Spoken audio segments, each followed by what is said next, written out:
छौरी कौन छौरा कैला तो यूज गे छौरी कौन छौरा कैला तो यूज गे दुनु गला का करे छौ गुज गुज गे दुनु गला का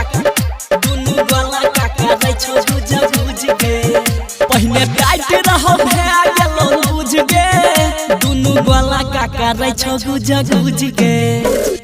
गला का करे छौ गुज गुज गे दुनु गला का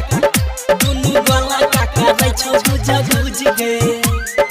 रिकॉर्डिंग बाय मां लक्ष्मी स्टूडियो कुशेश्वर बाजार।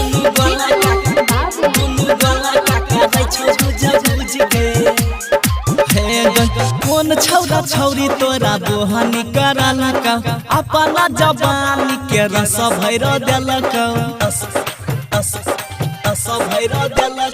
कौन छौरा छौरी तोरा दोहनी कराला का अपना जवानी के रस भैर देलक तोरा हेराई गेलो सब सुधा बुद्धि गे तोरा हेराई गेलो सब सुधा बुद्धि गे तोरा हेराई गेलो सब सुधा बुद्धि गे दुनु गला का करे छौ गुज गुज गे गला का करे छौ गुज गुज गे दुनु गला का करे छौ गुज गुज गे। मिक्स बाय राहुल बाबू।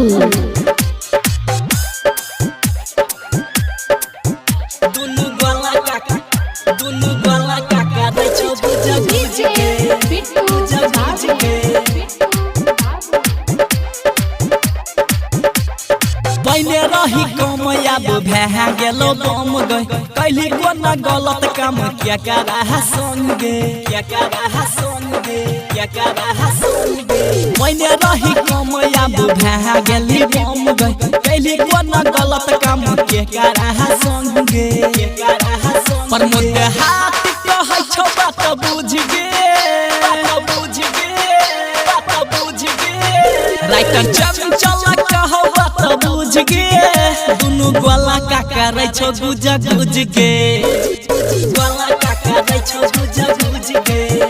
दुनु गला का करे छौ गुज गुज गे छौरी कौन छौरा कैला कौ यूज गे दुनु गला का करे छौ गुज गुज गे गला का करे छौ गुज गुज गे।